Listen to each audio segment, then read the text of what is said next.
Hello, my name is Shivam Singh. ठीक है, तो हम लोग का प्रैक्टिस सेशन काम कर रहे हैं और अभी तक प्रैक्टिस सेशन में काफ़ी वीडियोस हो चुके हैं। और आज जो वीडियो जा रहा है मशीनिंग का थर्ड पार्ट है और इसमें इसके बाद प्रोडक्शन कंप्लीट हो जाएगी और after that we will start thermodynamics. ठीक है, और अभी तक जो हमारे सब्जेक्ट कवर हो चुके हैं वो हैं, देखो, turbo machinery, machine design, theory of machine, industrial, strength of material, material science, power plant and production भी आज कंप्लीट हो जाएगा। And after that we will start thermodynamics. और देखो, अभी तक जो इसके ऊपर सब्जेक्ट थे ये मतलब हल्के स्टफ माने जाते हैं compare to thermodynamics, transfer institutes, ठीक है, या फ्लूइड मैकेनिक्स। तो मैंने स्टार्टिंग में हल्के स्टफ वाले कवर अप कर दिए हैं और आज कल से जो वीडियोस आएंगे वो थर्मोडायनेमिक्स, एचएमपी सबके स्टार्ट हो जाएंगे और वीडियो की फ्रिक्वेंसी जो है बढ़ जाएगी। अब डेली वन वीडियो नहीं आएगा, हो सकता है डेली 2 वीडियोज़ भी आ जाए। ओके, और जो वीडियोज़ हम लोग बना रहे हैं इस टाइम वो सबके लिए इंपॉर्टेंट है। कोई भी एग्जाम हो, हर जगह क्वेश्चन यहीं से आने हैं, इतना जान लो आप। तो सिंपल सी बात है, मैंने कई बार आपको बताया हुआ है कि जो नीट, जो IES का जो प्रीवियस ईयर है क्वेश्चन हैं वो बहुत ही क्लीन है, मतलब गंदगी बहुत कम से कम है, बहुत कम एरर है उसमें। एरर होंगी भी तो 4 या 5% के आसपास। जैसे कि आप देख सकते हो कि SSC जेई का आप मटेरियल उठा लो या किसी भी एग्जाम का, UPSC AE का, किसी भी एग्जाम का, उसमें एरर बहुत ज़्यादा रहता है। तो मैक्सिमम लोग प्रेफर करते हैं कि पेपर यहीं सेट किया जाए। जैसे अब पेपर कोई बनता भी है ना, कोई बनाया है तो प्राइवेट कंपनी बनाए किसी PSU के लिए या फिर गवर्नमेंट अथॉरिटीज़ बनाए फॉर किसी PSC एग्जाम के लिए, SSC जेई के लिए, सब लोग क्वेश्चन यहीं से लेंगे क्योंकि इसमें कोई दिक्कत नहीं आएगी ना। वैसे नहीं तो फालतू में कोर्ट केस होगा, ये होगा, ये होगा, क्वेश्चन पे तो फर्जी ऑब्जेक्शन रहेंगे। ओके, तो जो ये सिलेबस है, जो जो वीडियोस बन रहे हैं वो सबके लिए इंपॉर्टेंट है। आप अगर SSC जेई के भी प्रिपरेशन कर रहे हो ना और आपने ESC के प्रीवियस ईयर लगा लिए पूरे, तो आप ये देखोगे आपके 70-20% क्वेश्चन आराम से बन जा रहे हैं प्रीवियस ईयर की। सब यहीं से रिपीट होता है यार, A to Z चीज़ें। ठीक है, तो ये सबके लिए यूज़फुल है। या तो आप ESC दे रहे हो, UPSC दे रहे हो, SSC जेई दे रहे हो, किसी भी ऐसे एग्जाम दे रहे हो, हर एक जगह ये इंपॉर्टेंट है। ओके, और यार चैनल सब्सक्राइब कर देना प्लीज़, क्योंकि मैंने अभी देखा था कि जो नॉन सब्सक्राइबर वो वीडियो ज़्यादा देखते हैं कंपेयर टू 90% लोग नॉन सब्सक्राइबर हैं। तो मैं कभी बहुत कम ही कहता हूँ सब्सक्राइब करने के लिए, लास्ट में एक बार कहता हूँ। ओके, तो चैनल प्लीज़ सब्सक्राइब कर देना। ओके, एंड ठीक है, स्टार्ट करते हैं। पहला क्वेश्चन स्क्रीन पे है। हम लोग 204 क्वेश्चन कर चुके हैं पिछले 2 वीडियोज़ में मशीनिंग के, और आज जो है 50 के आसपास क्वेश्चन, 60 के आसपास क्वेश्चन है वो करेंगे। ठीक है, तो पहला क्वेश्चन स्क्रीन पे लगाइए इसे।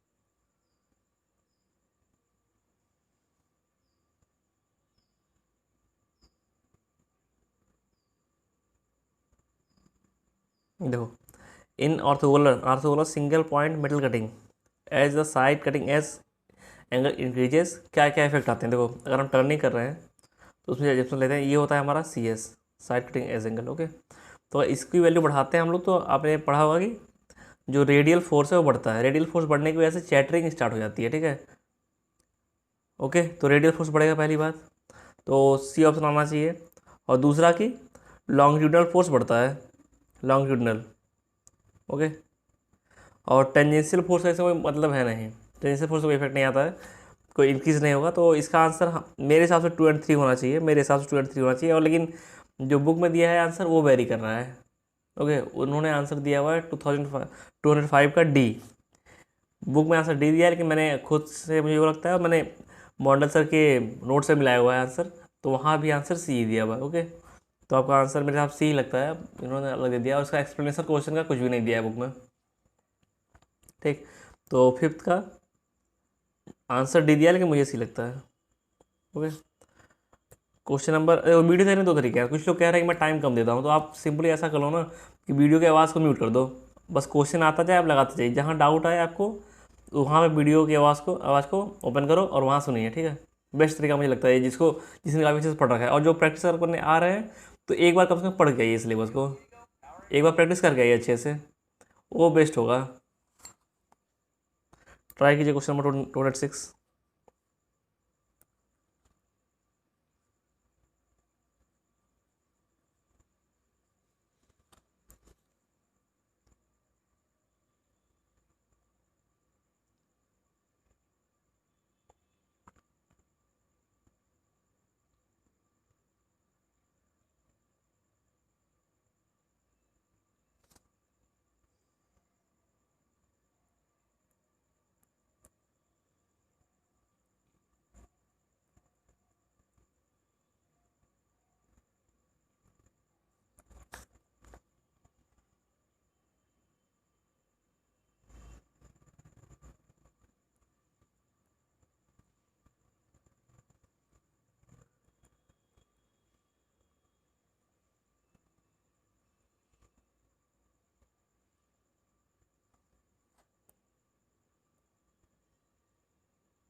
देखो क्वेश्चन नंबर 6 जो है उसमें बोला गया है कि 1000 mm का कोई रॉड है, वही बोला गया कि direction in feed in the direction of direction की फीड 1000 mm है, मतलब लेंथ जो है रॉड का 1000 है, और फीड जो है पर mm, फीड जो है पर रिवोल्यूशन 0.2 mm है, और नंबर ऑफ रोटेशंस 500 है पर मिनट। ओके, तो आपको फीड निकालनी है इन मिनट में, तो 0.2 into 500 equal to 100 mm per minute निकाल आ जाएगा। एक मिनट में कितना चल रहा है टू फीट कितना दे रहे हैं वो है 100, और हमें मशीनिंग करनी है 1000 mm लेंथ की, तो 1000 पर 100 कर दोगे तो 10 मिनट आंसर आ जाएगा। ठीक है, तो आंसर आपका हो जाएगा डी 6 का, डी 7 ट्राई कीजिए।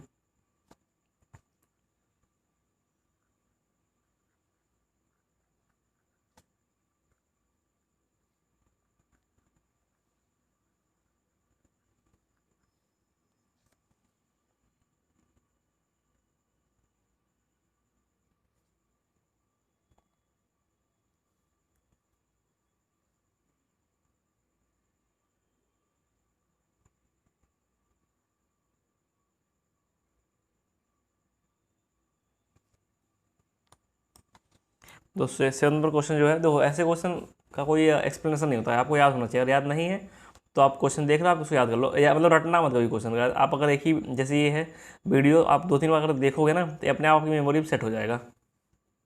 ओके, देन देखो अगर इंटरनल एंड एक्सटर्नल दोनों स्क्रू थ्रेड्स बनाने हैं तो आप यूज़ करोगे thread milling with multiple thread cutter. Okay, 7th का बी, ट्राई क्वेश्चन नंबर 8।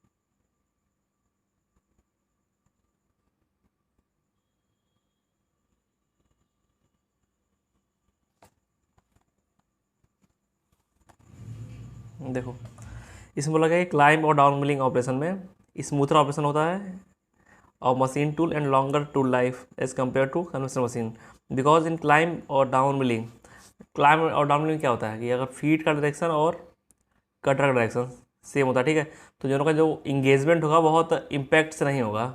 जैसे कि हमारा अप मिलिंग होता है कि बहुत अपोजिट डायरेक्शन जा रहा है, तो वहाँ इंगेजमेंट जो होगा वो इम्पैक्ट से होगा। ठीक है, तो जो इसमें बोला गया है कि दोनों का डायरेक्शन सेम होगा और कट स्टार्टिंग में मैक्सिमम होगा, एंट्री पे एट द एंट्री, तो दोनों असर्शन में सही है, रीजन में सही है। कन्विंसिंग लग रहा है पढ़ने में, अगर आपको मानना है आंसर तो आप बी भी मार सकते, कोई उसमें वो नहीं है, कोई आपको काट नहीं सकता कि नहीं बी आंसर नहीं होगा। ए भी आंसर हो सकता है, बी भी आंसर हो सकता है, लेकिन यहाँ पे मोस्ट थोड़ा सा ज़्यादा है, मतलब मान लो आप 60-40 का रेशियो है, आंसर भी ए लग रहा है, कन्विंसिंग टाइप का है। ओके, जैसे एग्जामिनर अगर इस क्वेश्चन को बनाता है, अब डिपेंड करता है उसके मूड पे, उसने क्या सोच के क्वेश्चन को बनाया हुआ है, क्या उसने रेफरेंस लिया हुआ है, वो आंसर ए और बी कुछ भी दे सकता है। ठीक है, जैसे यूपीएससी में इसीलिए दिक्कत आती है ना, क्योंकि वो मानते हैं, वो ये इसी बात के लिए वो नहीं मानते हैं कि एग्जामिनर क्या माइंड सेट अपना बना के क्वेश्चन बनाया था। ओके, तो क्वेश्चन नंबर 209 ट्राई कीजिए। जो असिस्टेंट वाले में यही दिक्कत है, ए और बी वाले में, सी डी तो क्लियर ही होता है हमारा। 9 नंबर कीजिए।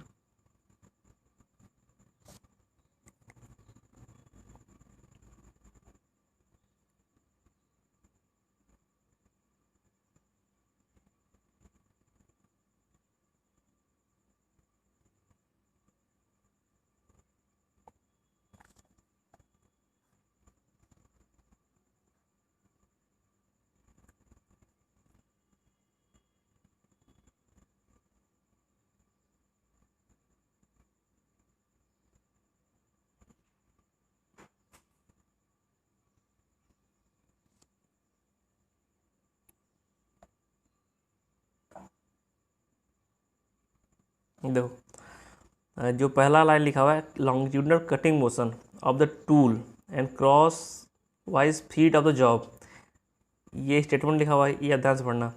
जनरेट्स फ्लैट सरफेस में प्लेनिंग, अब प्लेनिंग है तो प्लेनिंग में हमारा वर्क मूव करता है। ठीक है, वर्क मूव करेगा, वर्क मूव करेगा ये वाला, और फीड देंगे हम टूल को। ठीक है। तो यहाँ पे यही यहाँ पे यही गलती कर दी उन्होंने कि longitudinal cutting motion of the tool नहीं रहेगा, यहाँ वर्क पीस रहेगा। तो 9th का ये डी हो जाएगा, सॉरी पहला स्टेटमेंट गलत है। ये सेपर, ये जो कंडीशन उन्होंने लिख दी है यहाँ पे वो सेपर वाली कंडीशन है, ये जो कंडीशन सेपर में ऐसा होता है, ठीक। तो और जो क्वेश्चन नंबर 10th नंबर है हमारे सिलेबस में नहीं है, वो उसका क्वेश्चन है, लेज का क्वेश्चन है, वो हमारे सिलेबस में नहीं है, तो मैं उसका आंसर दे दे रहा हूँ, क्वेश्चन देख लो बस। 10th नंबर क्वेश्चन है, इसका आंसर है ए। और जो 11th नंबर क्वेश्चन है वो रिपीटिशन है, उसको आप देख लो, पीछे रिपीट हो चुका है। तो जो अगर वीडियो आप देख रहे हो तो तीनों वीडियो देखना लाइन से, पहला दूसरा तीसरा, क्योंकि जो लास्ट सेक्शन में रिपीटिशन क्वेश्चन होते हैं वो मैं नहीं कराता हूँ, क्योंकि बहुत लंबा वीडियो होता है नहीं तो। 11th नंबर का आंसर क्वेश्चन देख लो, ट्राई कर लेना, मैं आंसर दे रहा हूँ डायरेक्टली अब।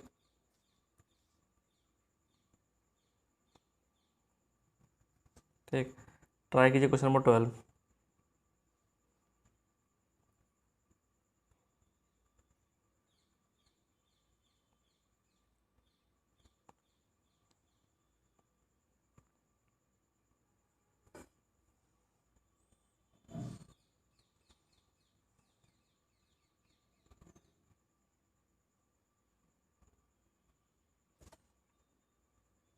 देखो यहाँ पूछा गया कि कूलेंट यूज करते हैं एल्युमिनियम मशीन के लिए कौन सा। तो अब एक बात याद कर लो कि एयर जो यूज होता है, कंप्रेस्ड एयर, वो यूज होता है कास्ट आयरन के लिए, ठीक है। तो यहाँ से इसको काट दो, ये काटते हैं, आपका आंसर सी बन जाएगा। और इसको याद भी कर लो यार, 1 2 जो है ना, kerosene and soda water, kerosene and soda water को याद भी कर लो, ओके, फॉर द एल्युमिनियम। ये पूछते हैं, दो पूछते हैं मेनली, केरोसिन सोडा, ये एल्युमिनियम वाला पूछ लेते हैं कभी कभार, ये वाला कम पूछते हैं, लेकिन जो कंप्रेस्ड एयर वाला होता है फॉर द कास्ट आयरन, वो बहुत पूछते हैं फॉर इन लुब्रिकेंट से लुब्रिकेंट और कूलेंट में। ओके, 12th का आपका आंसर हो गया सी। 30 नंबर ट्राई कीजिए।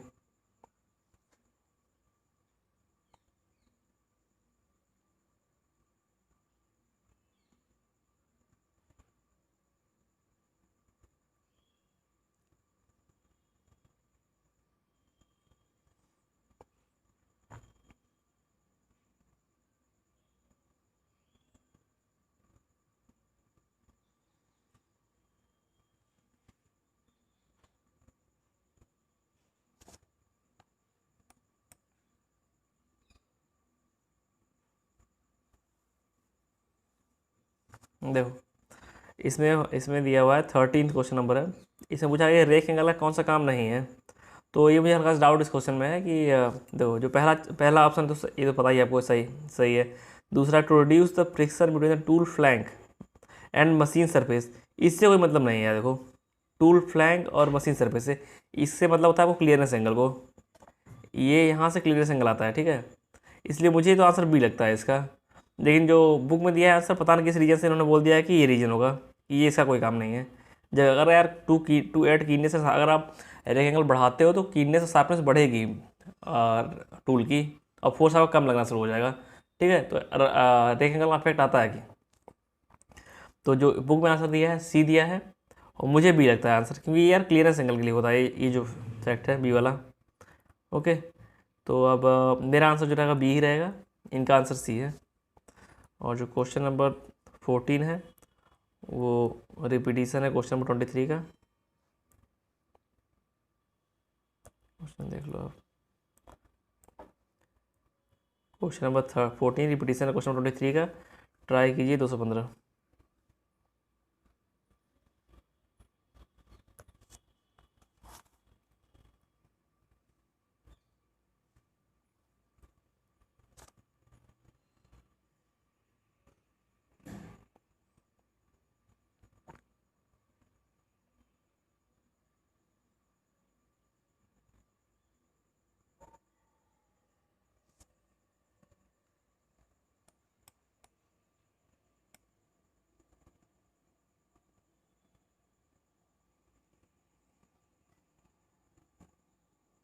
देखो बोला गया है कि 3 to 1 में 3 क्या डिफर करता है। तो ये मुझे बहुत एक्सप्लेनेशन इसका नहीं आता है, लेकिन इन्होंने जो आंसर दिया है वो ये है, लोकेटिंग पोजीशन। 3 का काम है लोकेटिंग पोजीशन, तो याद कर लीजिए इसे। 15th का डी, 16th करिए।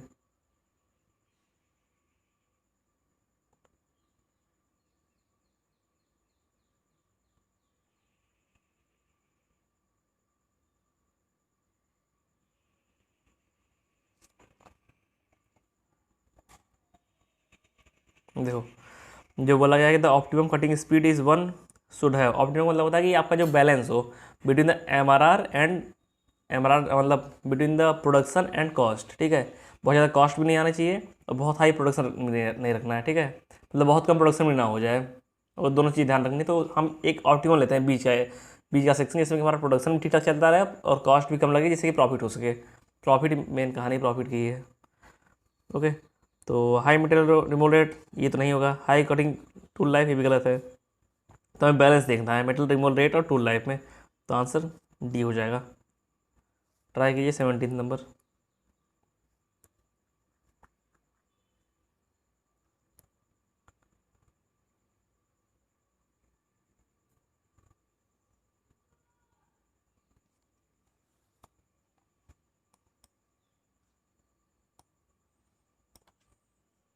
देखो सेंटेंस बोला गया external threads can be produced by. तो पहला ऑप्शन है रोलिंग, दूसरा ग्राइंडिंग, तीसरा मिलिंग। तीनों से प्रोड्यूस कर सकते हैं थ्रेड्स को। ओके, 17 का डी। Try question number 18।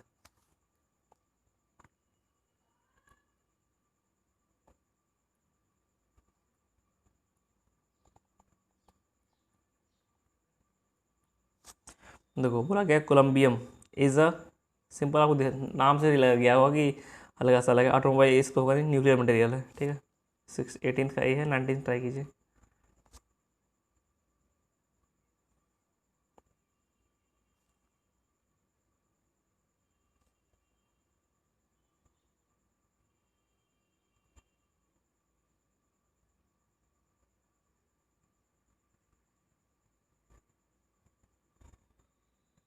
देखो स्टेलाइट के बारे में बात की गई, तो अगर स्टेलाइट कहीं भी आ रहा था आपको दिमाग में थोड़ा स्ट्राइक करना चाहिए कि कॉपर वहाँ होगा, नहीं कॉपर नहीं, कोबाल्ट वहाँ होगा, कोबाल्ट, ठीक है। तो आप ढूंढ लीजिए कोबाल्ट किस में है।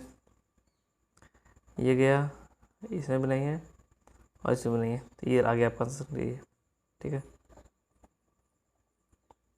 और ये पूरा कंपोजिशन भी याद कर लो आप। Cobalt, titanium and cobalt, chromium and tungsten, तीन चीज़ें होती हैं। 19 का ये 20 ट्राई कीजिए। का ये सही है। 20 ट्राई कीजिए। देखो ये जो क्वेश्चन लेथ मशीन का है ये अब आएगा नहीं, लेथ मशीन सिलेबस में नहीं है कहीं भी हमारे। तो इसमें बोला कि हम लिमिटेड लेंथ का ही क्यों टर्निंग कर सकते हैं इन द लेथ मशीन विटेड। तो इसका मेन रीज़न होता है टरेट। इन्होंने जो रीज़न दिया है, turret can not work on long job, यही रीज़न दिया हुआ है शायद 20वें का बी। हाँ ये रीज़न दिया हुआ है। तो ये सिलेबस में नहीं है, लेकिन इसका टेंशन मतलब 20 का भी लेथ मत पढ़ने बैठ जाना। अब पूछ लेंगे, अलग बात है कि उन्होंने बहुत वैसे सिलेबस डिफाइन किया हुआ है, लेकिन सिलेबस में है नहीं वो सब। 21 21 रिपीट कीजिए, हाँ सॉल्व कीजिए।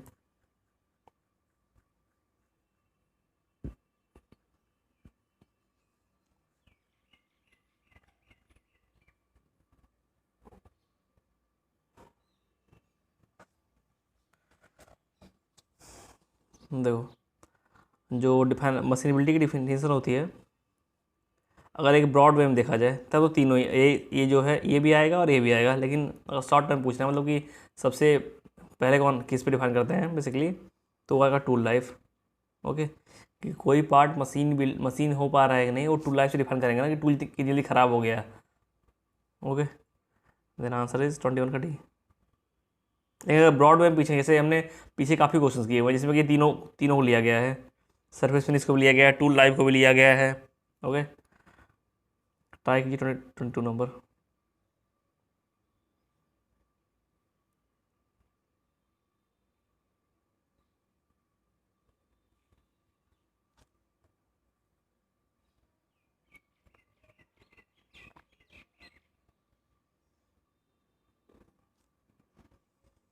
तो एन एंड सी की बात की गई, पूछा गया कि ये किस पे डिपेंड करते हैं।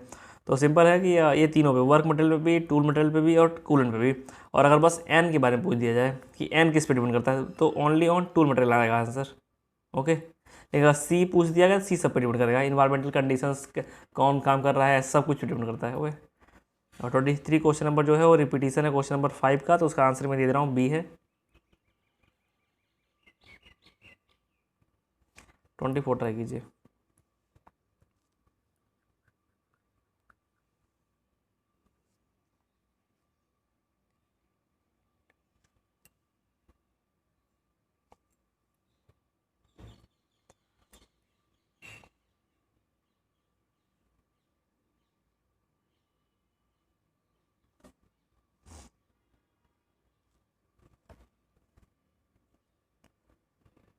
24 ट्राई कीजिए। तो कटिंग फ्लूइड का जो मेन काम होता है, मतलब अगर काम अगर देखा जाए तो चारों ही काम है। ओके, लेकिन अगर मेन काम के बारे में पूछ देगा कोई, मोस्ट इंपॉर्टेंट चीज़ क्या है, तो वो है cool the work, cool the tool and work piece. अगर आप कूल नहीं करोगे तो टूल बहुत ज़्यादा गर्म हो जाएगा और उसकी लाइफ बहुत तेज़ी से घटेगी ड्रास्टिकली। ओके, 24 का आंसर आपका हो जाएगा बी। ट्राई कीजिए।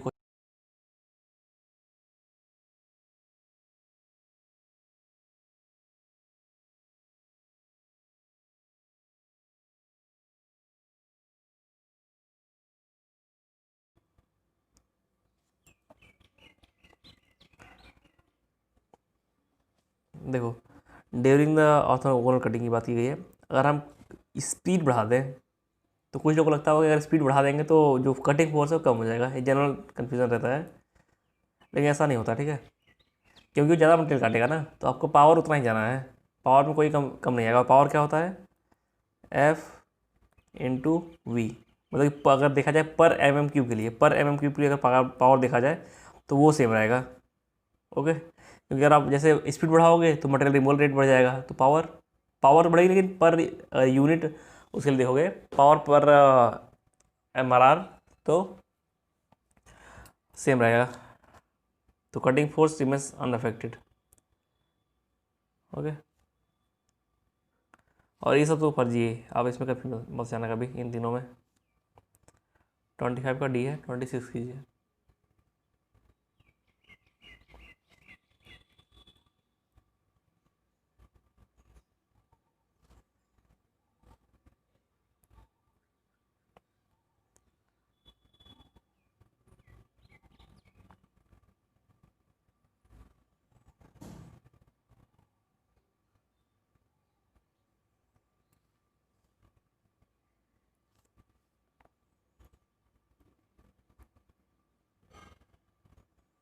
देखो, इसमें 29 क्वेश्चन नंबर जो है उसमें बोला गया कि honing is an abrading process to remove stock from the material metallic surfaces. Stock का मतलब होता है काफ़ी हैवी अमाउंट में मटेरियल को रिमूव करना। मतलब हैवी मतलब ये नहीं बहुत ज़्यादा हो गया, मतलब एक जो नॉर्मल हमारे एम होता है उसके आसपास है।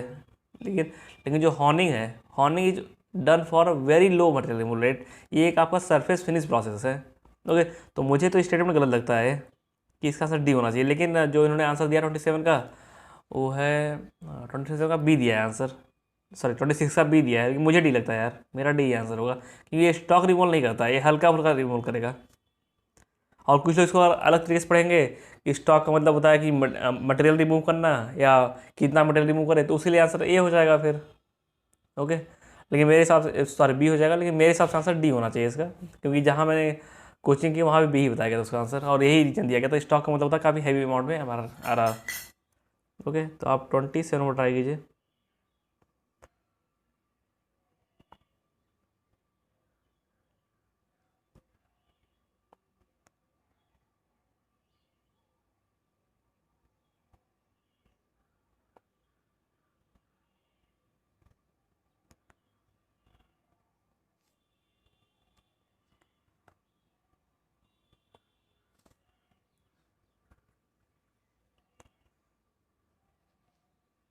देखो, जो क्वेश्चन नंबर 27 है उसमें बोला है कि vibration in the milling are introduce due to the interrupted cutting operation.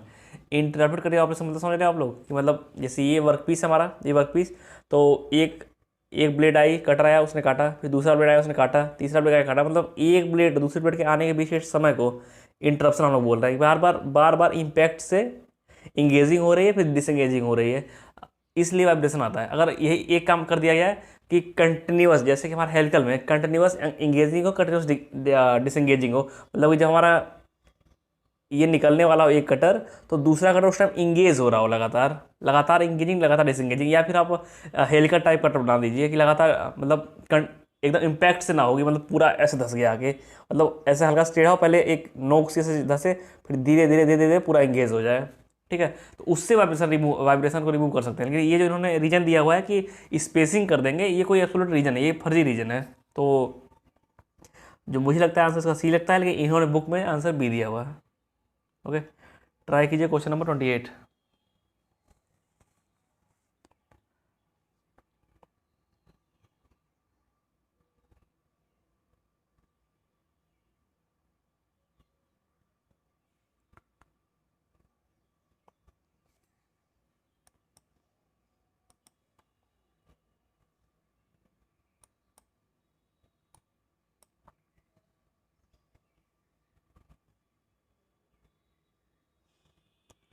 दो जो दोनों स्टेटमेंट दिए हुए हैं कि नेगेटिव रेक्टेंगल्स हम यूज़ करते हैं वहाँ पे जहाँ की ब्रिटल मेटल के लिए, हम मशीन करते हैं ब्रिटल के लिए, और जो स्ट्रक्चर्स हम बनाते हैं जो वर्क पीस होल्ड करता है बहुत रिजिड बनाते हैं, तो ये स्टेटमेंट सही है। दूसरा है कि negative rectangles direct the chip on the machine surface, ये भी सही है। ठीक है, तो 28 का बी हो जाएगा आंसर, कोई रीजन नहीं। लेकिन 29 जो क्वेश्चन नंबर है वो रिपीटिशन है, और 29 का आंसर आपका हो जाएगा बी। ट्राई कीजिए क्वेश्चन नंबर 30।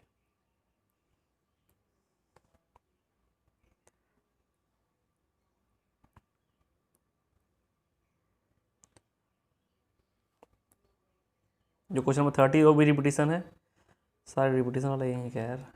जो क्वेश्चन नंबर 30 है वो भी रिपीटिशन है, आप देख लीजिए। 31 भी रिपीटिशन है, तो ए सी। ट्राई कीजिए क्वेश्चन नंबर 32।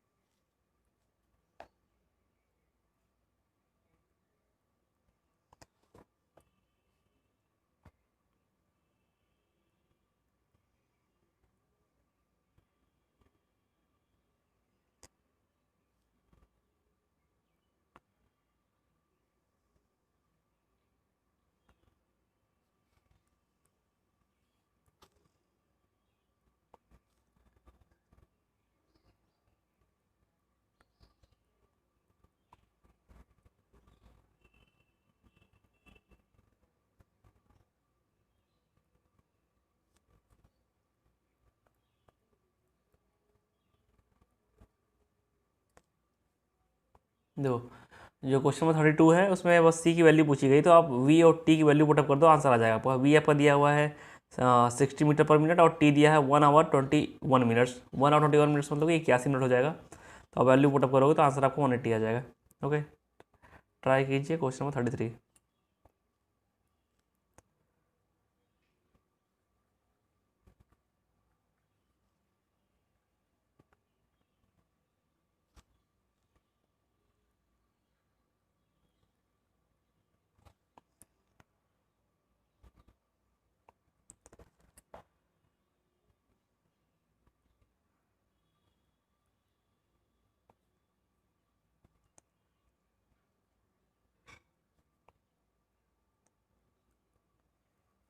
देखो, जो अगला क्वेश्चन है उसमें पूछा गया है कि कटिंग रेशियो क्या होगा। ओके, तो कटिंग रेशियो, तो हमें चिप जैसे थिकनेस वाला रेशियो पता है कि T/TC होता है, तो 0.2/0.32 हो जाएगा। तो इसका आंसर निकल के आ जाएगा 1/1.6। तो यहाँ पे ऐसा तो कुछ आंसर है नहीं, तो यूपीएससी का क्वेश्चन तो हम ये मार देंगे। या फिर शायद कटिंग रेशियो कुछ और होता है, मुझे लगता है जहाँ तक मॉडल सर ने बताया था। नोट्स मेरे पास 1 मिनट देख लेता हूँ।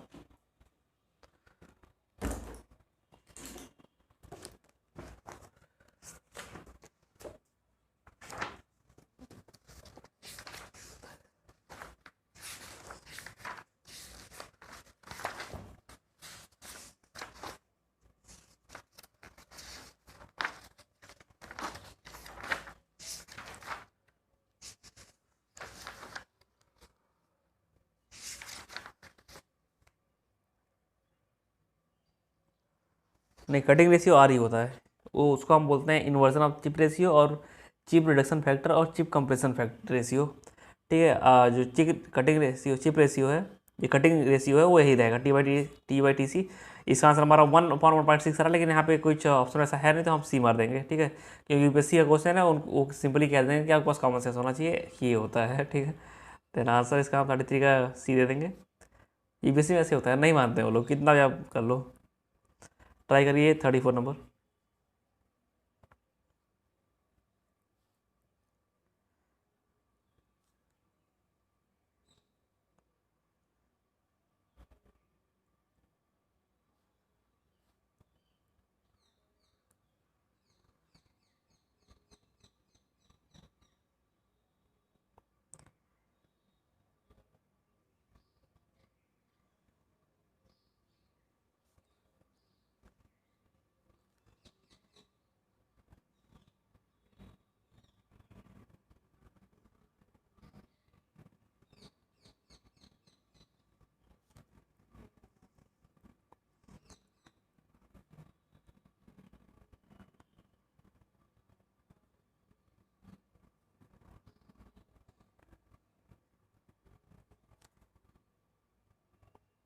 देखो यार, अगला क्वेश्चन है कि शियर फोर्स निकालना है, तो शियर फोर्स इसके लॉन्ग आएगा, शियर प्लेन के लॉन्ग, ठीक है। तो फाइव दिया हुआ, तो फॉर्मूला हमारा ये होता है कि 900 कॉस फाइव, 900 कटिंग फोर्स है, 810 थ्रस्ट फोर्स है, लेकिन फाइव की वैल्यू 11.36 दी है, तो बिना कैलकुलेटर के सॉल्व होगा नहीं। हल्का सा अप्रॉक्सीमेशन लगा सकते हो कि देखो यहाँ 900 था ये लेंथ, और ये ट्राइंगल ही होता है ना, ये ट्राइंगल नहीं, सॉरी सर्कल होता है ना ऐसे, तो ये हल्का सा रोटेट इस साइड हुआ है, तो इसकी वैल्यू थोड़ी कम हुई होगी 900 से।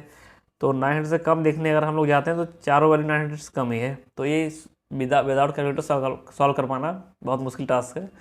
तो आंसर देखते हैं सीधे, कैलसी से सॉल्व करना आंसर आ जाएगा, कैलसी सॉल्व कर लोग तो। ये यहाँ नहीं देना चाहिए, लेकिन दे रहे हैं लोग, अलग बात है। इसका आंसर 720 दिया हुआ है, मतलब कि बी ऑप्शन है, ठीक है। 34 का 35 ट्राई कीजिए।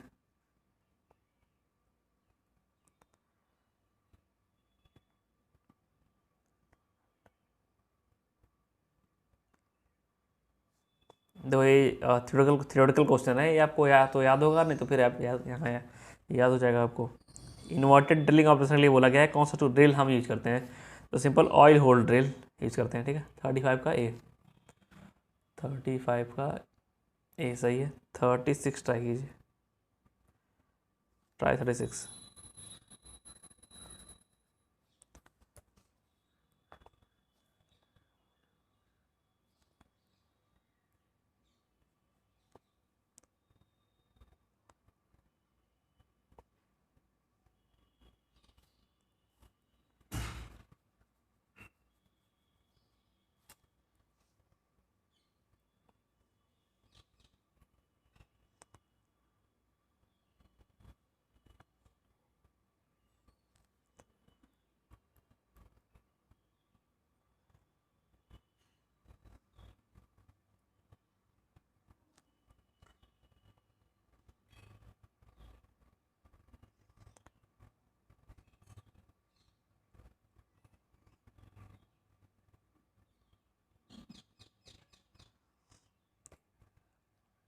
तो 36 क्वेश्चन नंबर जो है, उसमें इन्होंने बोला है कि हम सिंपल टर्निंग कर रहे हैं, तो ये कह रहे हैं कि आफ्टर सर्टेन टर्निंग पासेस, मतलब कि कई बार टर्निंग आपने कर दिया ऐसे, ठीक है।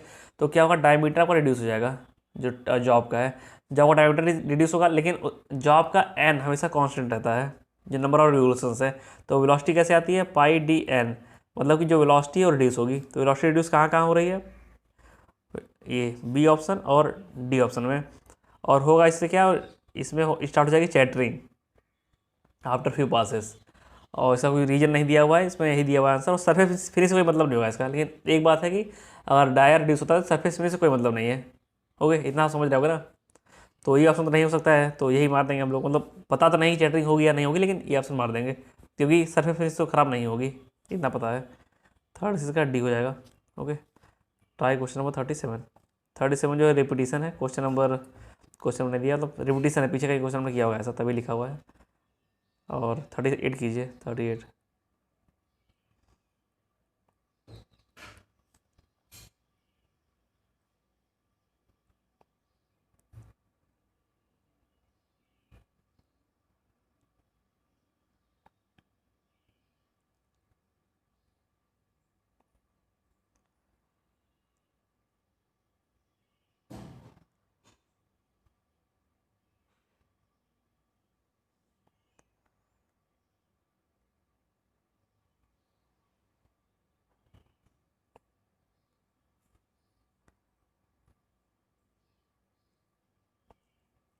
देखो यहाँ पे मिलिंग मशीन के रिगार्डिंग पूछा हुआ है, तो जो पहला स्टेटमेंट है, in vertical milling it is possible to machine dovetail races, यार मुझे पता नहीं चला क्या इसका मतलब है। दूसरा स्टेटमेंट है, in universal milling machine the work table can be swivelled, सही है, उसको हम कर सकते हैं आगे पीछे यूनिवर्सल वाले में, ठीक।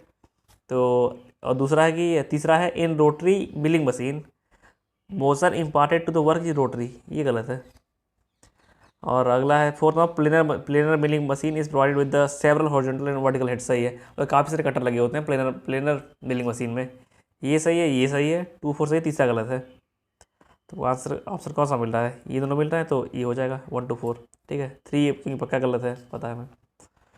तो 1 2 4 आंसर इज सी। 39 ट्राई कीजिए।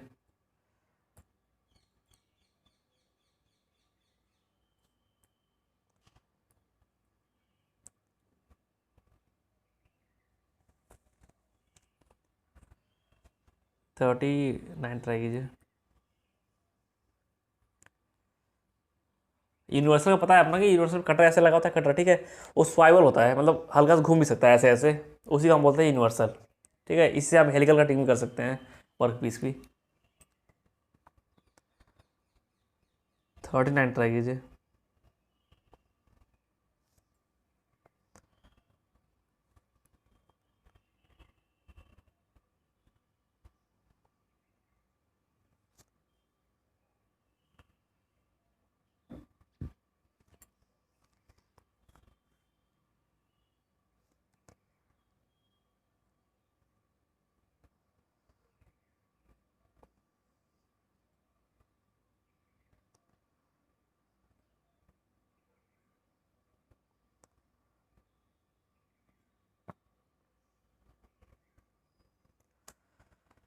जो 39 क्वेश्चन नंबर है उसको देख लो आप।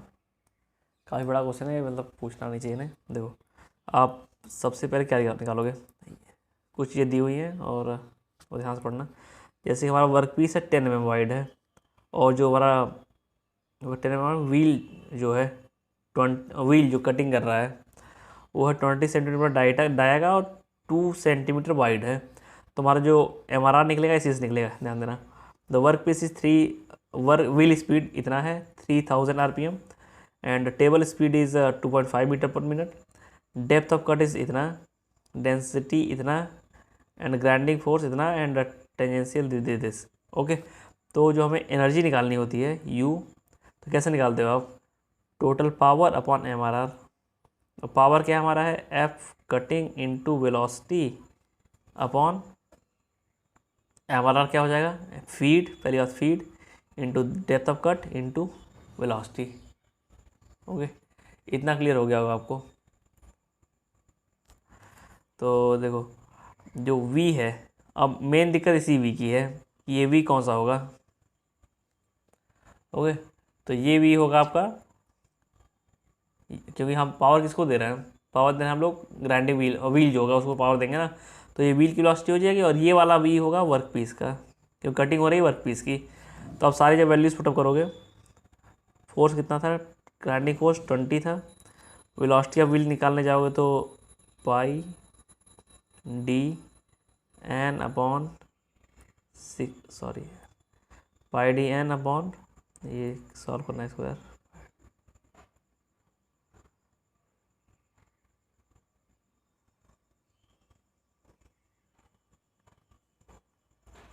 तो 3.14 आ रहा है, 31.4 आएगा आंसर, 31.4 मीटर आएगा। तो 31.4 अपॉन एफ, एफ कितना है, फीड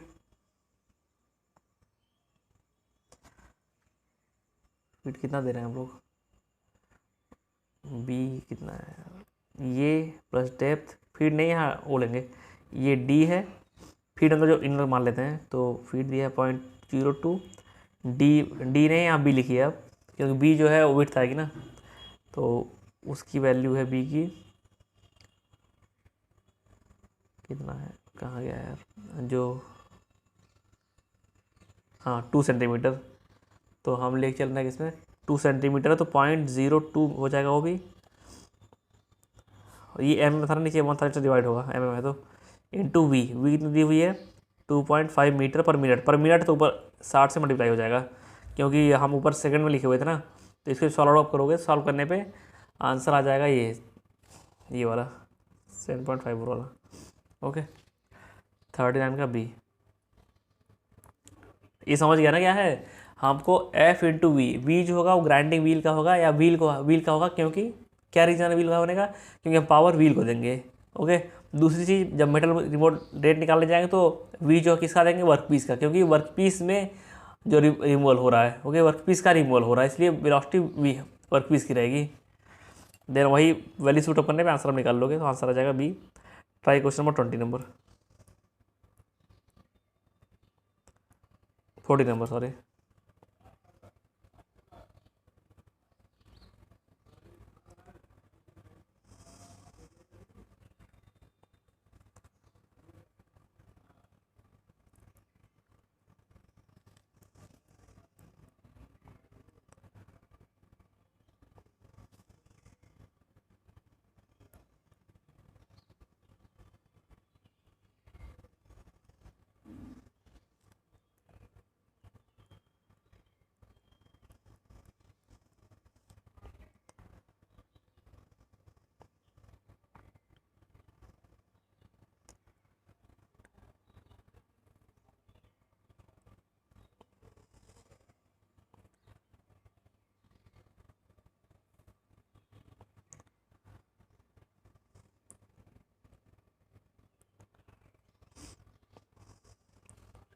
देखो 14 नंबर जो क्वेश्चन है, जो 14 नंबर क्वेश्चन है उसमें बोला गया है कि 14 नंबर, इसमें बोला गया है कि aluminium oxide and silicon carbide are use for making grinding wheels. ये तो आपको पता ही होगा, सिंपल है, कई बार कर चुके हो। Rubber bond are use for making flexible wheels, ये भी पता होगा। देन कन्फ्यूजन में नहीं पाएगा, grade of wheel is determined by, कैसे डिटरमाइन करते हैं, ग्रेड आता है कहाँ पे है, यहाँ पे, यहाँ होता है एब्रेसिव, यहाँ होता है ग्रेन साइज, यहाँ होता है हार्डनेस, यहाँ स्ट्रक्चर, यहाँ होता है बॉन्डिंग। ओके, तो ग्रेन साइज जो ग्रेड है यहीं से आता है, हार्डनेस से। तो हार्डनेस हम डिफाइन करते हैं कि क्या बॉन्डिंग मटेरियल लगाया गया है, क्या स्ट्रेंथ ऑफ बॉन्डिंग मटेरियल, ठीक है। तो थर्ड भी सही है। और जो फोर्थ नंबर क्वेश्चन है, नेगेटिव रहेगा sir use for the grinding wheel, grinding of high strength material. ऐसा नहीं यार, कुछ कोई नेगेटिव सेट नहीं करते ग्राइंडिंग व्हील में, बस एब्रेसिव्स लगे होते हैं और टाइम के साथ आगे पीछे हो जाते हैं, कुछ का नेगेटिव हो जाता है, कुछ का पॉजिटिव हो जाता है। ओके, तो फोर्थ स्टेटमेंट एब्सर्ड है ग्राइंडिंग व्हील के रेफरेंस में। अगर ये टर्निंग होने की बात कर रहे होते तो वहाँ के लिए सही था, टर्निंग या किसी ऑर्थोगोनल मशीनिंग की बात कर रहे होते तो ये गलत है फोर्थ नंबर। देन आंसर हमारा हो जाएगा 40 का ए हो जाएगा, ठीक है, 40 का ए हो जाएगा। Try question number 41।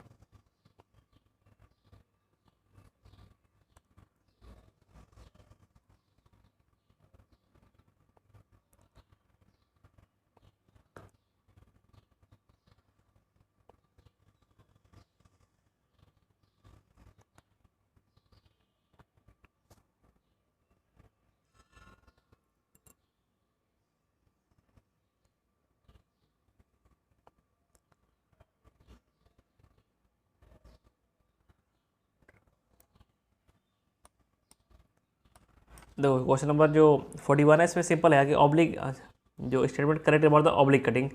तो ऑब्लिक कटिंग क्या होता है कि जो वेलोसिटी होती है टूल की वेलोसिटी, जो टूल का फेस है उससे 90 डिग्री में नहीं होती है। जैसे मान लो हम जब ऑर्थोगोनल करते हैं तो ऐसे होता है ना, ये होता है टूल कटर हमारा, वेलोसिटी होती है ऐसे, लेकिन इसमें अलग चीज़ होती है, ऐसे होती है वेलोसिटी। तो क्या होगा, direction of chip flow is normal to the cutting flow, ये भी नहीं है क्योंकि नॉर्मल तो इसमें होता है, ऊपर चढ़ता है ऐसे। Then only two component of cutting force act on the tool. Cutting edge of the tool is inclined at an acute angle to the direction of tool feed. ये सही है। ओके, तो सी होना चाहिए आंसर। एक एट एंगल होता है, वो 90 डिग्री नहीं होता, बस इतना ध्यान रखना है आपको। तो 41 का आपका आंसर है सी, और सी सही है। 42 ट्राई कीजिए।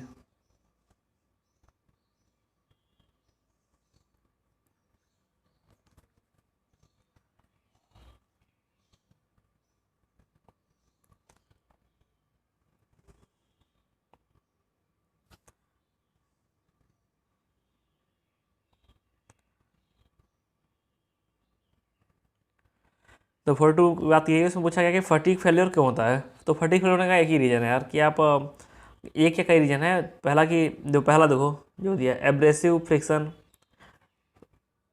कटिंग फ्लूइड एंड चिप, और दूसरे में दिया है वेरिएबल थर्मल स्ट्रेस। इससे देखो आएंगे स्ट्रेसेस, वेरिएबल थर्मल स्ट्रेस, ये इंपॉर्टेंट है, तो ये होना चाहिए जरूर ऑप्शन में। और अगला है चिप ब्रेकेज, सही है भी। वेरिएबल डायमेंशन ऑफ कट, ये भी सही है। तो बी ऑप्शन मोस्ट करेक्ट है। ओके, मोस्ट करेक्ट भी है, अगर आप मानना चाहे कोई और तो वो भी करेक्ट हो, लेकिन मोस्ट करेक्ट नहीं होगा। जो ऑप्शन हमारे पास अवेलेबल है उसमें मोस्ट करेक्ट बी है। ओके, तो 42 का बी हो जाएगा। Try question number 43।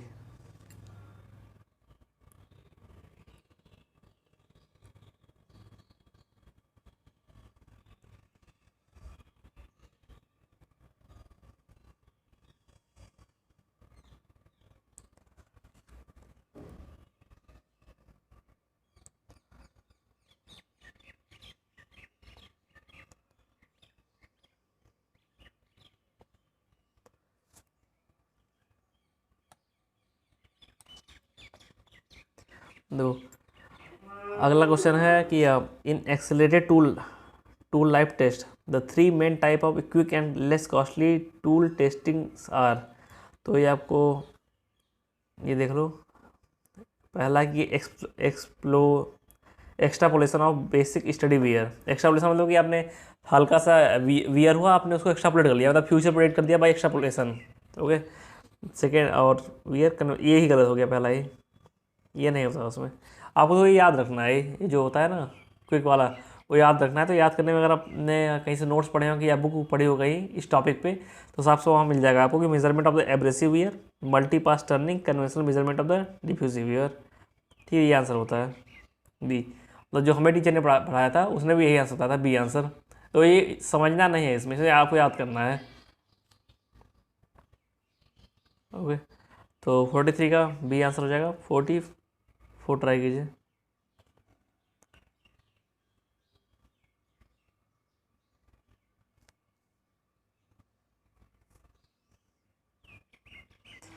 देखो अगला क्वेश्चन है कि जो बुसेस होती हैं वो क्यों प्रोवाइड करते हैं जिग में। इसका मेन काम होता है गाइड टूल, टूल को गाइड करना। ओके, 44 का बी हो जाएगा।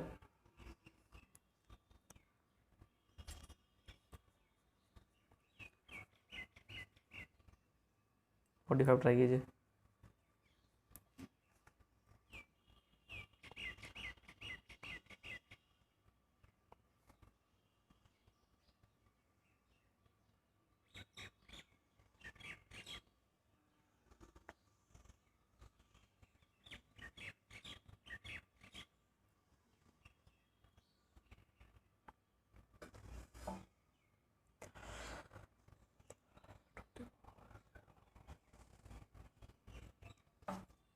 देखो अगला पूछा गया लैपिंग।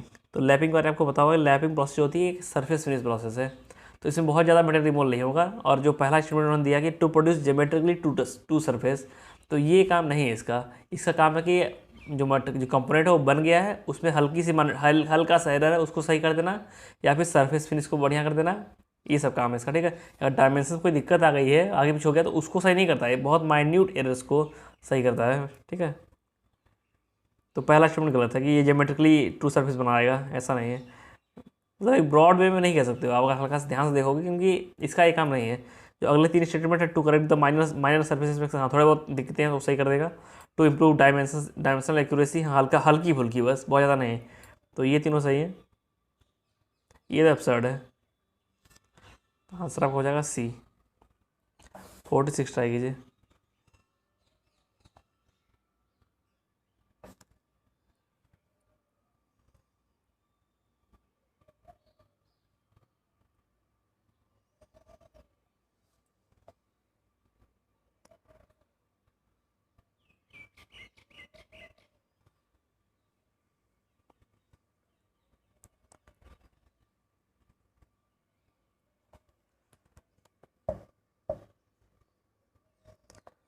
ये क्वेश्चन लेथ का है, आएगा नहीं बेसिकली हमारे सिलेबस में, लिंक कराता हूँ मैं। तो 4 इंच ये क्वेश्चन आ सकता है थ्रेड में। तो 4 थ्रेड्स पर इंच है ना, तो 1 इंच में 4 थ्रेड है। 1 इंच में कितना होता है, 225.4 होता है लेंथ ना, अपॉन 5, ये आ गया पिच आपका एक थ्रेड का। देन पूछा गया है कि आगे पूछा है इन्होंने, lead screw of lathe has 3 pitch. तो लीड स्क्रू का देखेंगे तो वहाँ पे 3 पिच है। तो इन्होंने पूछा गया change gear to be used is, तो सिंपली डिवाइड कर देंगे, और कोई ऑप्शन है नहीं हमारे पास। तो pitch of thread upon pitch of lead screw कर देंगे, तो 254। ऐसा ही करने चाहिए। अब ऐसा करते हैं या नहीं करते, नहीं तो देख लेता हूँ मैं आंसर, हो गया गलत ना हो जाए। हाँ यही कर रहे हैं, यही कर रहे हैं गियर रेशियो के लिए। 254/40 × 3, इसको अगर आप सॉल्व आउट करोगे तो 127/60 आ जाएगा। ठीक है, 46 का बी। 47 नंबर रिपीटिशन है आपका क्वेश्चन 61 का, तो उसका आंसर मैं दिए दे रहा हूँ। 48 ट्राई कीजिए।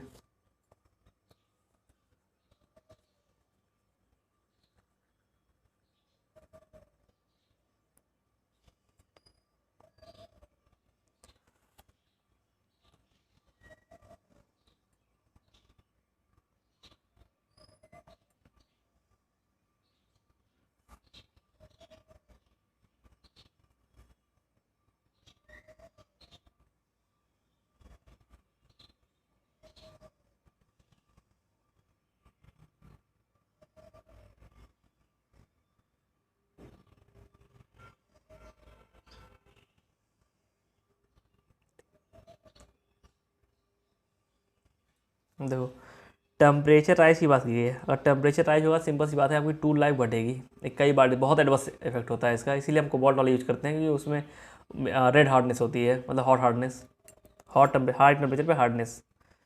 ठीक है, तो it adversely affects the property of tool, सही है।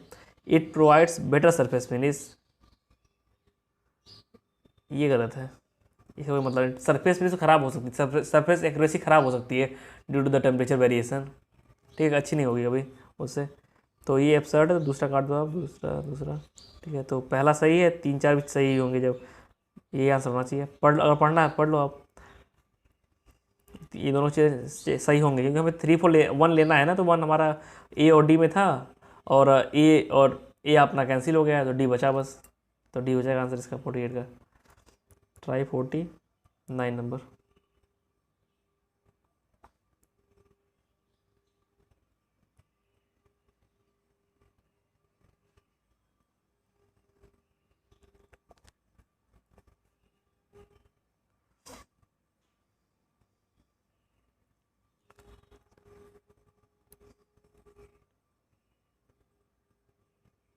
देखो जहाँ भी लुब्रिकेंट की बात आ जाए कि अगर चिप की बात की गई है और लुब्रिकेंट कम पड़ गया है, तो वहाँ बिल्टअप एज बनेगी इन द डक्टाइल मटेरियल्स। ठीक है, इतना भी याद कर लो। तो यहाँ साफ साफ सी ऑप्शन में दिया हुआ है, continuous chips with built up edge in ductile material. वो तो मेरा आंसर जो है, और जो दूसरी बुक्स में मैंने मिलाया हुआ उसका भी आंसर सी है, लेकिन इन्होंने जो आंसर दिया हुआ है उसमें इन्होंने दिया हुआ है बी नंबर, बी दिया हुआ है। ठीक है, तो ये नहीं लगता है discontinuous chip in the ductile material, ये नहीं। अगर इनसफिशिएंट कूलिंग आप बोल दिया ना, तो बिल्टअप एज ही बनती है। ओके, अब आइए क्वेश्चन नंबर 50 पे।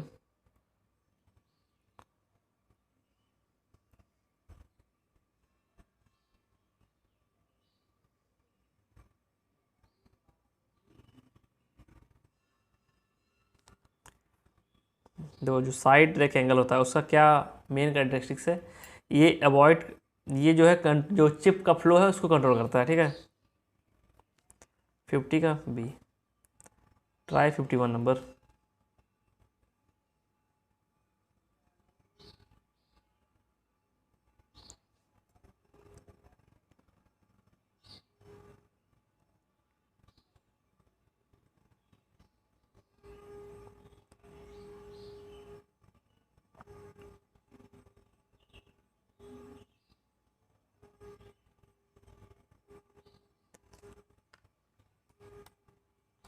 जो 51 क्वेश्चन नंबर है उसमें बोला गया कि for cutting multi start threads the speed ratio is expressed in terms of the lead of the job thread and the lead of the lead screw. अभी पीछे में क्वेश्चन किया था ना जिसमें ये रेशियो निकाला था, तो वहीं से ये ले रहे हैं, वहाँ से अगर आप समझ सकते हो तो वही है कि स्पीड रेशियो वैसे एक्सप्रेस करेंगे। ठीक है, वहाँ ऐसे एक्सप्रेस किया था ना कि आपने जो थ्रेड का था वो ले लिया था पिच और upon pitch of lead screw ले लिया था, तो ये भी सही है। दूसरा स्टेटमेंट है कि speed of job is reduce to 1/3 to 1/4 of the job speed use in the turning, सही है।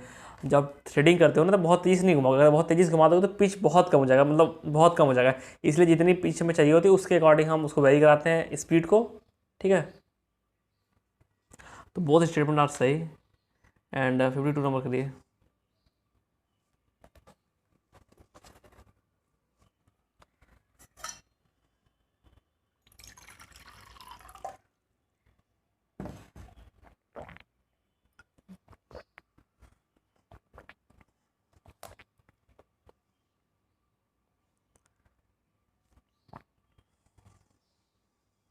देखो सिरामिक की बात की है, तो ceramic tools used in machining of the material have highly brittle tool tip, बिल्कुल सही है। स्टार्टिंग में हाई ब्रिटल होगा ही क्योंकि सिरामिक है, आपने पढ़ाई होगा। सिरमेट्स में जो, इसीलिए हमने सरमेट डेवलप किया था कि आगे सिरामिक लगा रहेगा, पीछे मेटल लगा रहेगा, जिससे सिरामिक की वजह से तो स्ट्रेंथ रहेगी, हार्डनेस आ जाएगी, और मेटल की वजह से टफनेस आ जाएगी। लेकिन यहाँ सिरामिक की बात की गई है बस। तो ceramic tools can be use for the hard to hard, हाँ सही है, दोनों सही हैं।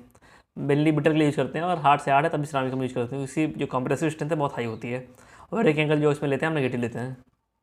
ठीक है, तो दोनों स्टेटमेंट सही है, बी हो जाएगा इसका आंसर 52 का। 53 ट्राई कीजिए, 53 ट्राई कीजिए।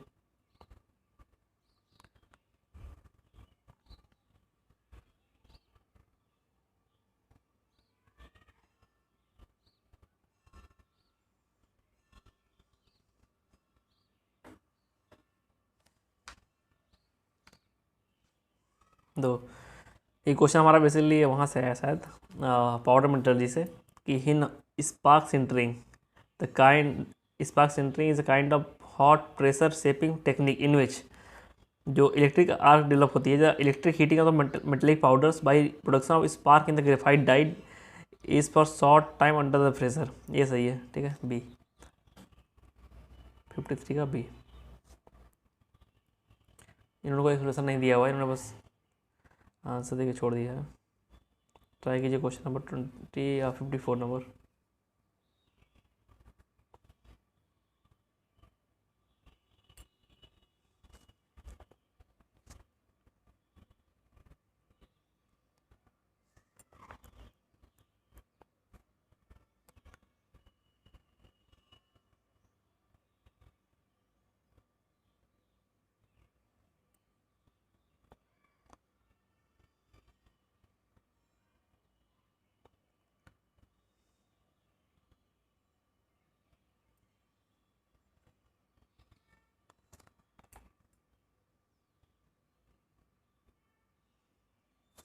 तो एमआरआर की बात की गई है तो सिंपल आपका हो जाएगा π/4 10 square minus 9 square into vertical जो एक्सेल में फीड, तो 175 mm था पर मिनट, तो 60 से डिवाइड कर देंगे, बस यही आंसर आ जाएगा आपका। 5/4 इंटू 100 माइनस 81 19, यहाँ काट देंगे तो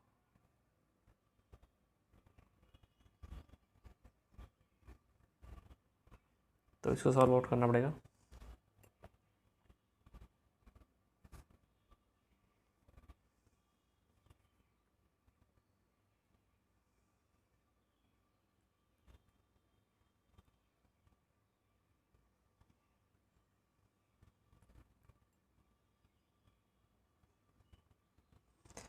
ये सॉल्व करिए, इसको गलती कर दी मुझे लग रहा है। ये सॉल्व करना है, इसको जो आएगा वही आंसर होगा। तो 3.14 इंटू 19 इंटू 3 के आसपास आएगा।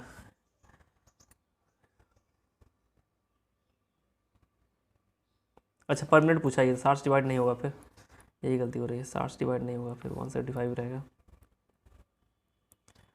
तो इसको ये करके यहाँ 20 कर सकते हैं, तो 20 करेंगे तो 350।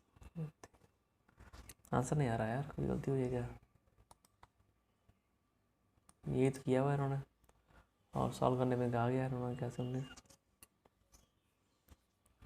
इसको सॉल्व करना, आंसर आ जाएगा। अच्छा π/4 है, सॉरी यार, 3.14/4 इंटू 19 इंटू 175 है ना, तो इसको 3 कर देते हैं, इसको 20 कर देते हैं, यहाँ 5 आ जाएगा यहाँ पे। इसको सॉल्व करते हुए कितना आएगा, 10/2 या 2611 दिया है इन्होंने आंसर को। कैलसीस करके देखते हैं, आप लोग करके देखना आंसर इन्होंने, देखो यही करना, यही है मेनली करना में यही, इसको सॉल्व करके देखना। आंसर इन्होंने जो दिया हुआ है वो 2611 दिया है, तो सी दिया हुआ है। मैं भी चेक कर लूँगा कैलसी से, कैलसी मिल नहीं रही इस टाइम, ठीक है, चेक करना आप लोग, सी दिया है इसका आंसर। लेकिन 55 नंबर ट्राई कीजिए, 55 नंबर।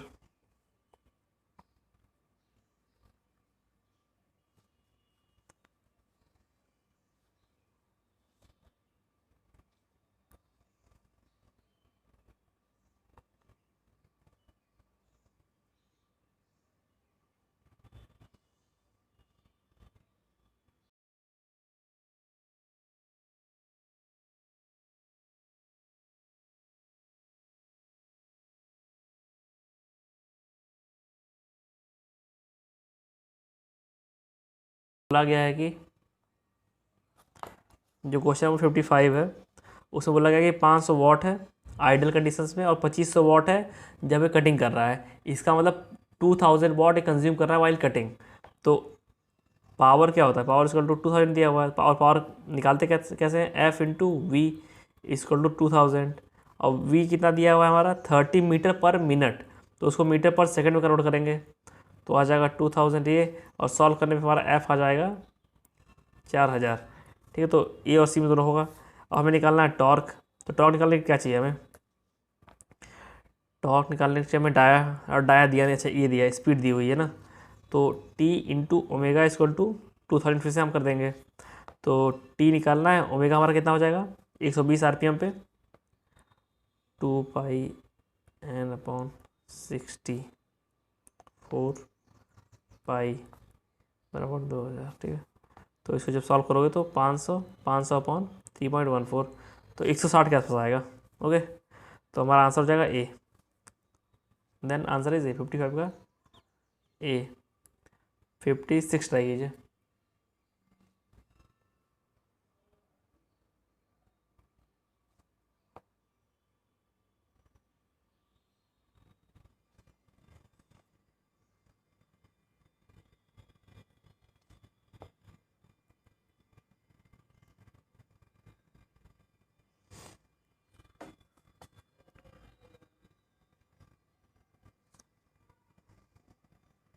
देखो सिंपल और समझ लो, ऐसे करते हैं इस क्वेश्चन को। हमें डिस्टेंस सेम ट्रेवल करनी है, तो यहाँ पे वेलोसिटी आप ले लो v/2। सबसे बेस्ट मुझे मेथड यही लगता है। जैसे कि एक एजुम्पशन लेके कर लो क्वेश्चन को। अच्छा, आप लोग करिए पहले ट्राई खुद।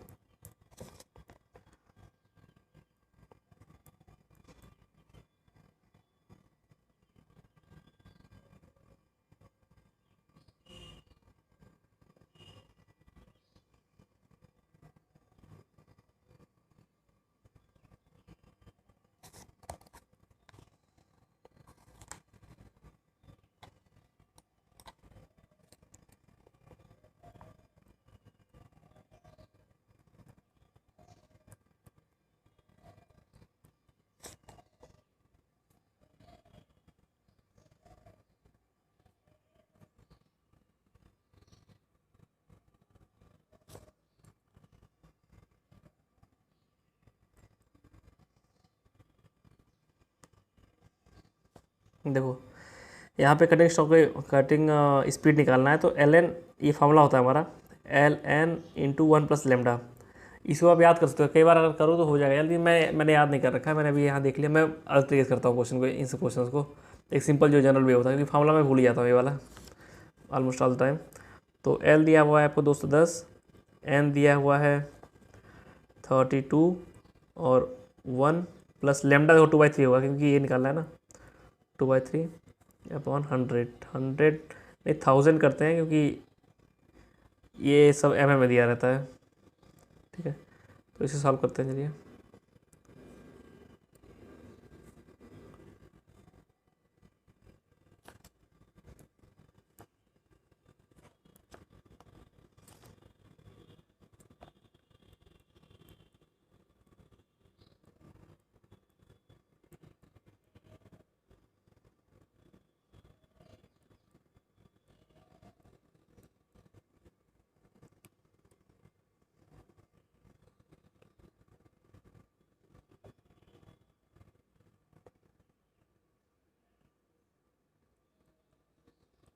तो सॉल्व करने पर इसका आंसर आना चाहिए बी।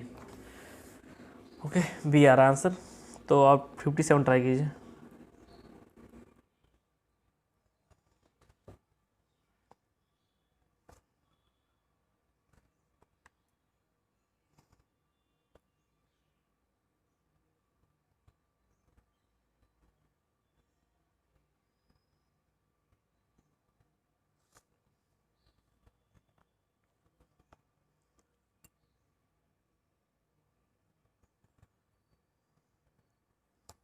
देखो इस पूछा complexity of jig of fixture is determined by, पहला कि number of pictures that must produce, degree of accuracy is required, number and kind of machining is required.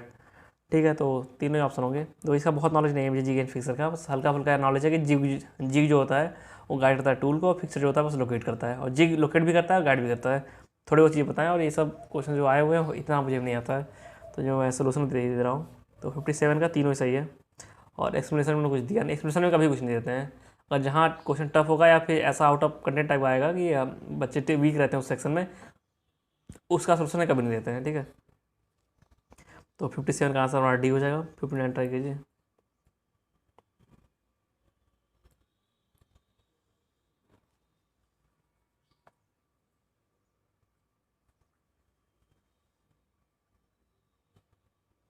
58 59 try कीजिए, 58 ट्राई कीजिए पहले।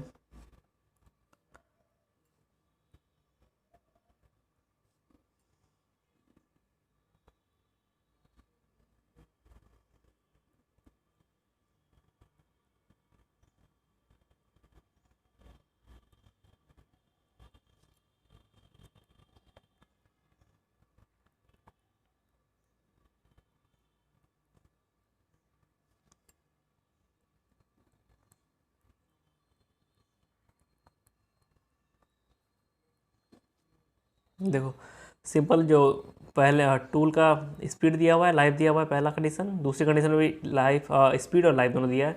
तो वैल्यू आप पुटअप करोगे ऐसे ऐसे, और एन की वैल्यू यहाँ से निकलेगा 0.5, और बस एक साइड की अब सी निकाला, सी को ये निकाल लो, या तो ये निकाल लो या तो ये निकाल लो, तो आपका आंसर आ जाएगा 400। ओके, तो सी आंसर हो जाएगा, 58 का सी। 59 ट्राई कीजिए।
देखो ये ट्रायंगल मैंने बना दिया, वेलोसिटी ट्रायंगल, और यहाँ पे अल्फा था तो ये 90 माइनस अल्फा हो जाएगा, और यहाँ का 5 को पता होता है कि ये सीयर एंगल है, और ये इससे निकल आएगा ट्रायंगल के रूल से।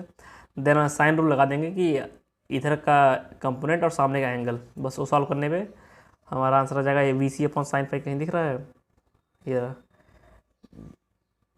ये वाले ऑप्शन मिल गए, ठीक है। पहला वाला मैच कर गया इससे, जो हमारी इक्वेशन बनी हुई है लास्ट में।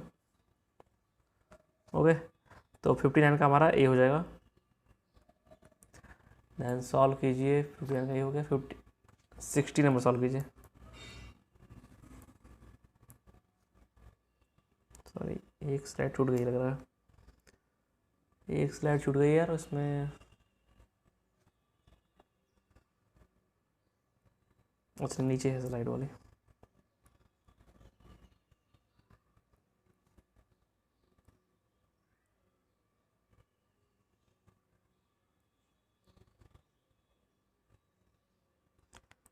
ट्राई कीजिए क्वेश्चन नंबर 60।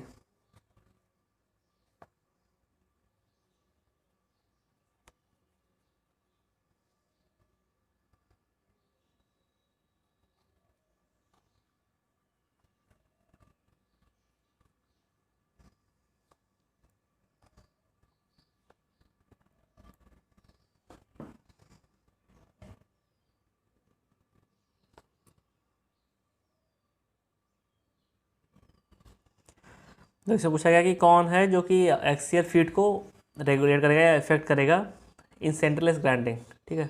तो सेंटरलेस ग्राइंडिंग में ग्राइंडिंग व्हील डायमीटर पहला ऑप्शन, दूसरा दिया है regulating wheel diameter, speed of grinding wheel, speed of regulating wheel. तो यार एक्सियल फीट की बात की गई है, तो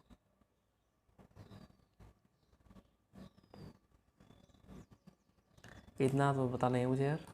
एक फॉर्मूला यहाँ पे दिया हुआ है कि feed is equal to pi D N sine alpha, जिसमें कि जो डाया है वो रेगुलेटिंग व्हील का है, रेगुलेटिंग व्हील का, और एन भी रेगुलेटिंग व्हील का है, मतलब कि दोनों ही इन्फ्लुएंस होंगे बाई रेगुलेटिंग व्हील, या याद कर लीजिए। अल्फ़ा क्या कुछ पता नहीं, बताया नहीं है इन्होंने। देन आंसर हो जाएगा रेगुलेटिंग व्हील दोनों का, रेगुलेटिंग व्हील मतलब डाया भी रेगुलेटिंग व्हील का और स्पीड भी रेगुलेटिंग व्हील की। तो 2 एंड 4 आंसर हो जाएगा एंड 60 का आंसर ए। 61 ट्राई कीजिए।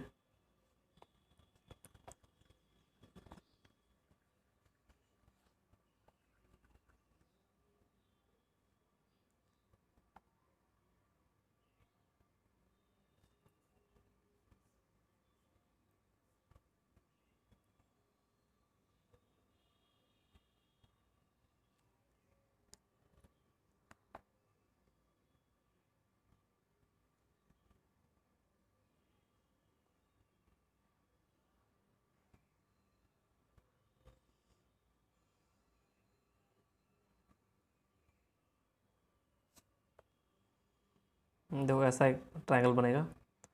ये आपका एक cutting force, sorry 3 here cutting force है, फीड फोर्स 1200 है और यहाँ से बन जाएगा ये ट्रायंगल। ये रेक एंगल लेते हुए अल्फ़ा, ये यहाँ से घूमेगा, ठीक है। तो हमें ये दोनों निकालना है क्योंकि हमें ये निकालना है। तो आपका इसका फार्मूला होता है आपका mu equal to F upon N. N normal force है, मतलब कि एन नॉर्मल फोर्स ये है और ये जो सेक्शन है एफ है।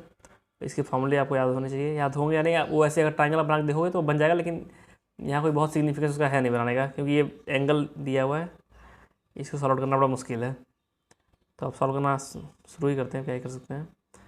हमारा फार्मूला होता है F C sine alpha plus F T cos alpha upon F C cos alpha minus F T sine alpha, ठीक है। इसको आप सॉल्व करोगे वैल्यूज पुट अप करके। एफ सी 3000 है, एफ टी जो है 1200 है, अल्फ़ा की वैल्यू 32 डिग्री है और वैल्यूज यहाँ दी हुई हैं। इसको सॉल्व करने पे आंसर आ रहा है हमारा डी ए आ रहा है आंसर, ठीक है 1.37।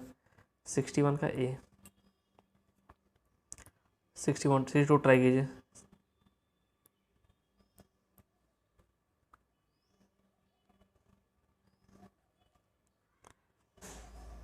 62 ट्राई कीजिए।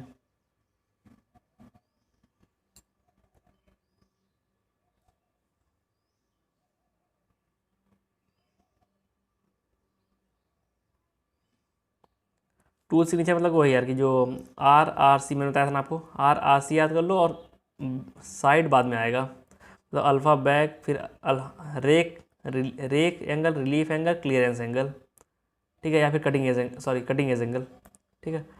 तो रेक रिलीफ कटिंग, तो रेक रिलीफ कटिंग है तो रेक में पहले बैक फिर बाद में साइड आएगा, हर जगह बाद में साइड आएगा। Alpha S alpha back alpha S.